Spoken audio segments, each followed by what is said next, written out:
Love Shuffle is a drama that's about, well, 8 different people who decide to play a love game where they choose a couple of cards and they shuffle them, and whoever you end up with, you go on a date with. So, for example, I'm doing the love shuffle, we're love shuffling, and, oh, I have a 5. I go with the other person that has a 5, and we go on a date together.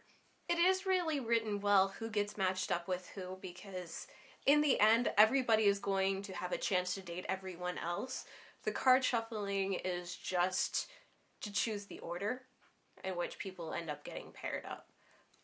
So the whole drama is about dating? The whole drama is about dating. You have 4 different pairs of people who, for some reason or another, they're just not satisfied with their lives or their love lives, and so they decide to mix things up. See what happens.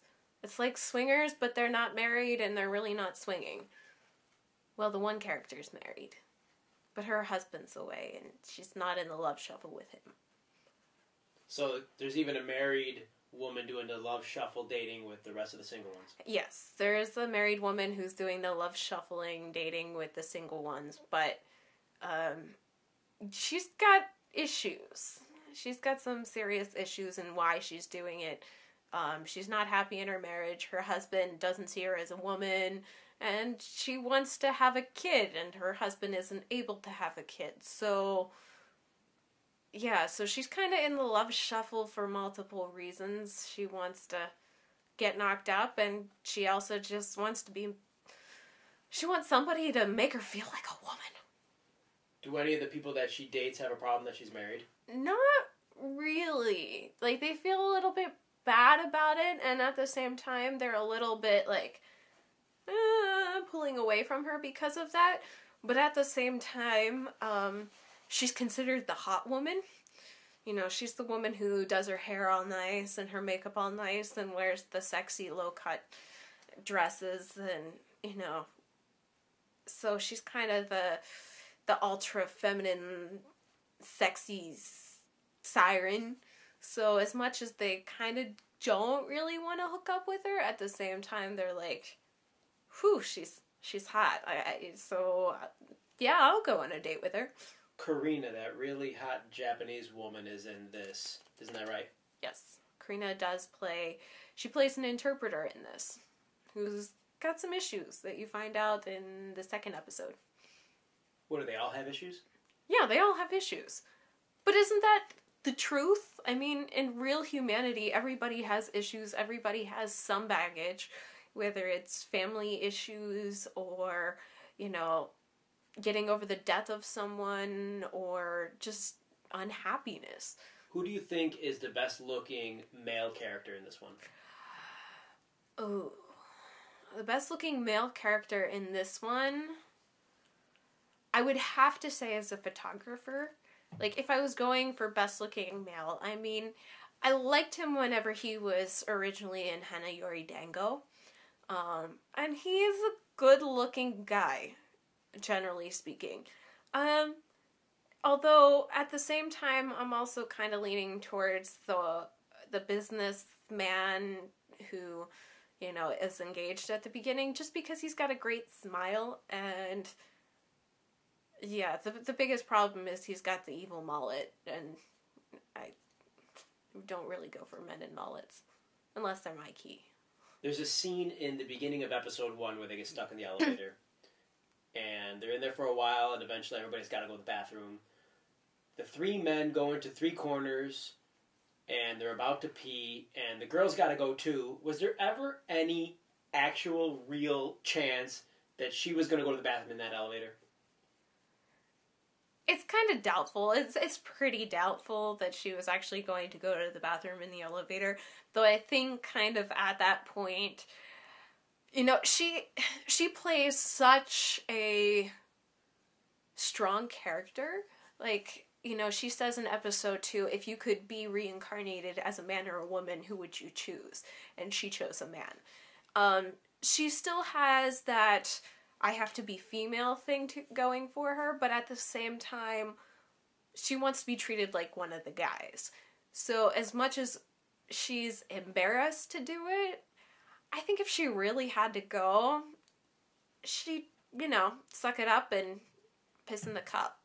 What sets this drama apart from most of the other Japanese or Asian dramas you've seen? This one is very different from, for example, a Korean or a Taiwanese drama because it's really fast-paced, it's really short, it's only, I think, 16 episodes, and all of the episodes are really short, they're all under an hour, but it's a true Japanese drama in that it's got some really dark elements to it. Like, there's a girl who wants to kill herself because she is a schizophrenic. And she sees this person that she calls Thanos that tells her that she needs to kill herself on her 20th birthday.